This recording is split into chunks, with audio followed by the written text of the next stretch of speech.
तो आज का वीडियो बहुत ही खास होने वाला है। इसमें हम सी लैंग्वेज के सारे टॉपिक को कवर अप करेंगे। ये वीडियो उन लोगों के लिए डिज़ाइन किया जा रहा है जिनको सी लैंग्वेज का बिल्कुल भी नॉलेज नहीं है।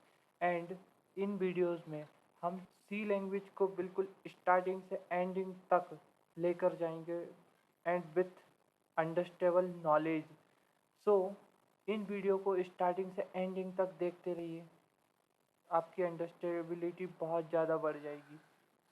सो इन वीडियो में हम देखेंगे, ये हमारा इंट्रोडक्शन पार्ट रहेगा जिसमें हम देखेंगे कि सी लैंग्वेज को किसने बनाई, कब बनाई है, सी लैंग्वेज ही क्यों बनाई गई है, क्या दूसरी लैंग्वेज मार्केट में नहीं थी, और कुछ most important key point C language के, एप्लीकेशन ऑफ सी लैंग्वेज देखेंगे इस वीडियो में। And what are the benefit of using C language को सीखने के क्या बेनिफिट है, एंड कौन सा कंपाइलर यूज़ करना चाहिए। इस वीडियो में इन सारे टॉपिक को कवर करेंगे एंड देन नेक्स्ट वीडियो से हम सी लैंग्वेज की कोडिंग स्टार्ट कर देंगे। So let's start now. ये की पॉइंट है, इन पे हम बात करेंगे। Who is the inventor of the C language को किसने बनाया, एंड सी लैंग्वेज ही क्यों बनाई गई, application of C language, what are the benefit of learning C language first, which compiler should be use as a beginner and why, क्यों use करना चाहिए, कौन सा कंपाइलर यूज़ करें और वो ही क्यों करना चाहिए। इन सभी टॉपिक पर हम बात करेंगे। First, history of C language. So C language 1972 में डेनिस रिची नामक वैज्ञानिक ने बनाई है, जो कि बेल लेबोरेटरीज में बनाई गई है, और इस लैंग्वेज को अमेरिका में डेवलप किया गया है।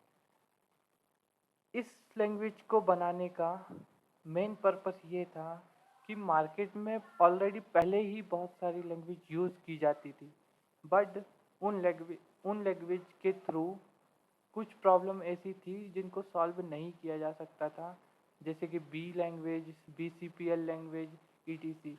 ये सारी लैंग्वेज ऑलरेडी मार्केट में पहले से यूज़ की जा रही थी, बट जो प्रॉब्लम की कॉम्प्लेक्सिटी जैसे जैसे बढ़ती गई अकॉर्डिंग टू द टाइम, समय के अनुसार जैसे जैसे प्रॉब्लम की कॉम्प्लेक्सिटी बढ़ती गई, इन लैंग्वेज की डिमांड कम होती गई एंड कुछ नया मार्केट में लाने को डिमांड आई। तो इसलिए डेनिस रिची ने सी लैंग्वेज का इन्वेंशन किया।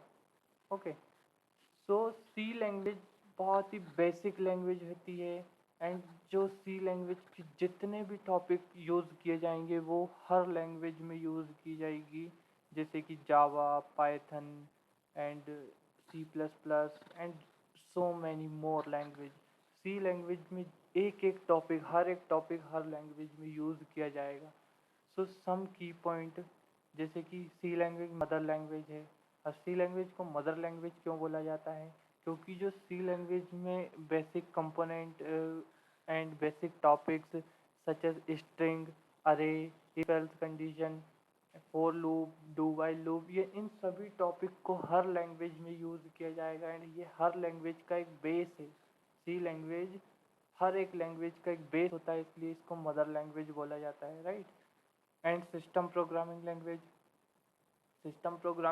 क्या होती है, जैसे कि हमने कुछ प्रोग्राम लिखा है, कुछ कोड लिखा है, उसको हमने एक विंडोज़ के ऑपरेटिंग सिस्टम पर कोड किया है एंड उस कोड को हम विंडोज़ के अलावा दूसरे ऑपरेटिंग सिस्टम पर नहीं चला सकते। तो ये सिस्टम प्रोग्रामिंग लैंग्वेज होती है।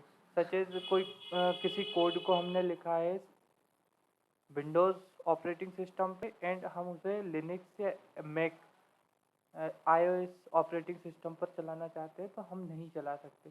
तो ये एक सिस्टम प्रोग्रामिंग लैंग्वेज हो जाती है, राइट।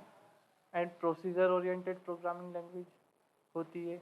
ये प्रोसीजर ओरिएंटेड प्रोग्रामिंग लैंग्वेज है, स्ट्रक्चर्ड प्रोग्रामिंग लैंग्वेज है। ये स्ट्रक्चर डिफाइन है, उसके अकॉर्डिंग ही हमें चलना पड़ता है। मिड लेवल प्रोग्रामिंग लैंग्वेज होती है, right. So now why C is used, जैसे अभी हमने बात कर ली सी एक मदर लैंग्वेज है। ये सबसे पहले इसलिए सीखना ज़रूरी है एज अ बिगनर क्योंकि it provide core concept like array string function file handling we have discussed already। In topic को हमने अभी बात कर चुके हैं कि सी लैंग्वेज के सारे टॉपिक अरे स्ट्रिंग फंक्शन सारे टॉपिक हर लैंग्वेज में यूज़ की जाएगी, जैसे कि C plus plus Java C sharp and Python so many more language system programming language है। इन टॉपिक को हमने देख लिया। Now application of C language. So application is the most important terms.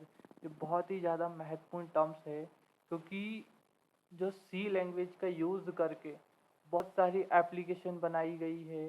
वो सी लैंग्वेज का बहुत ज़्यादा यूज़ किया जा रहा है मार्केट में।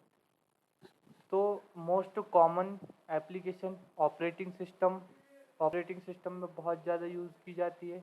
एम्बेडेड सिस्टम में बहुत ज़्यादा यूज़ की जाती है। GUI ग्राफिक यूनियन इंटरफेस, जिसका यूज़ करके हम ग्राफिक कार्ड या ग्राफिक डिज़ाइनिंग वाली चीज़ों को बनाया जाता है। न्यू प्रोग्रामिंग प्लेटफॉर्म के लिए यूज़ किया जाता है। एंड गूगल को तो सभी जानते ही हैं, इसमें भी सी लैंग्वेज को यूज़ किया जाता है। मोजिला फायरफॉक्स को भी सभी जानते हैं, इसमें सी लैंग्वेज को यूज़ किया जाता है।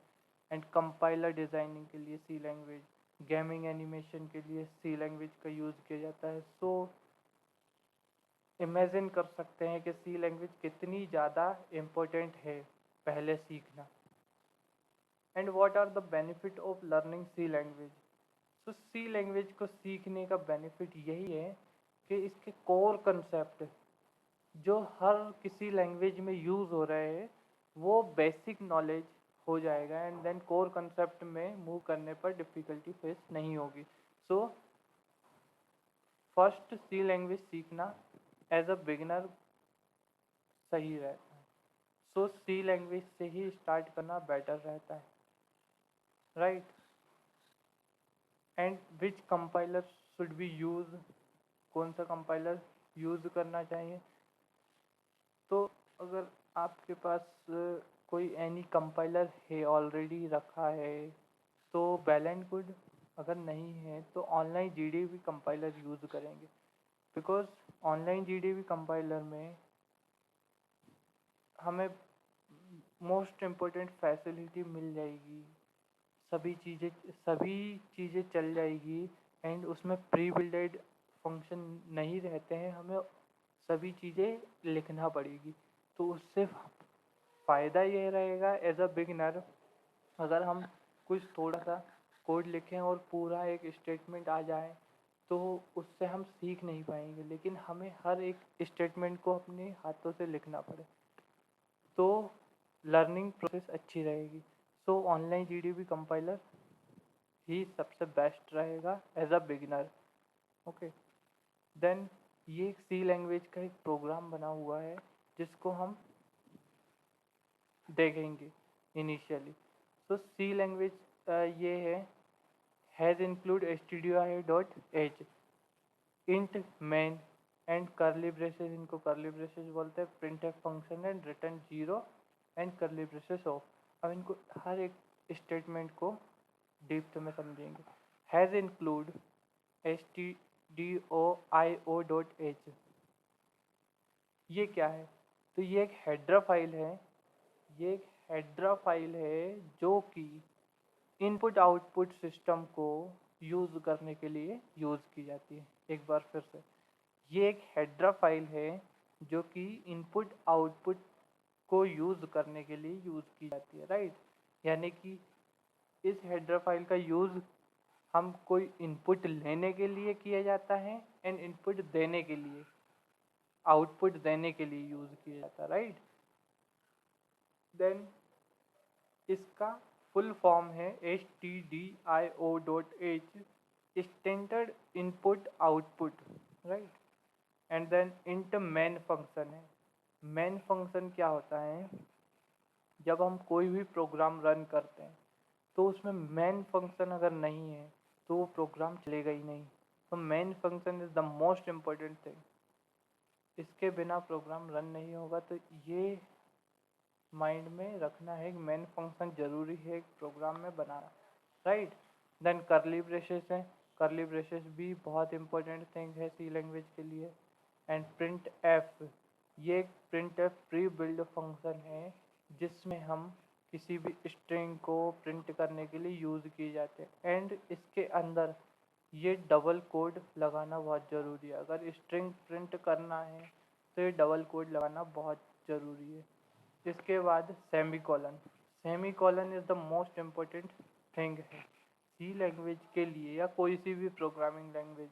सेमी कॉलम लगाना बहुत ज़रूरी है, इसके बिना प्रोग्राम अधूरा रहेगा एंड एरर थ्रो करेगा एंड फिर रिटर्न 0 कर देंगे।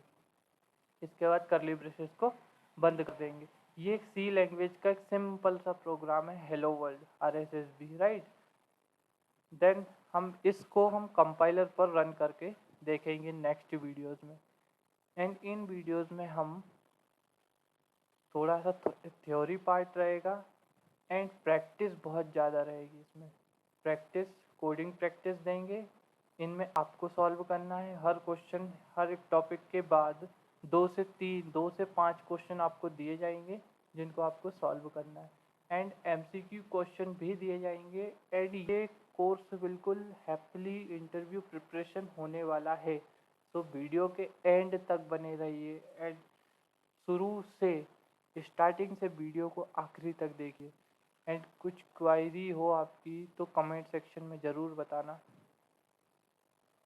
एंड इन वीडियोस में जो भी चीज़ आपको बुरी लगती है या जो चीज़ इंजॉय करती है आपको, please tell me so that I can recover that, okay.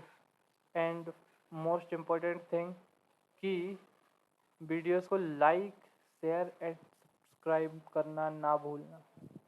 And अपने दोस्तों के बीच में जितना ज़्यादा से ज़्यादा हो सकता है शेयर करिए एंड सब्सक्राइब करिए, कमेंट करके बताइए आपको वीडियो कैसा लग रहा है। अगर अच्छा नहीं लग रहा है या अच्छा लग रहा है तो, अच्छा लगता है तो वेल एंड गुड, नहीं लगता है तो कारण बता दीजिए सो that I can recover that, okay. So thank you guys for watching this video. I will see you soon. Thank you.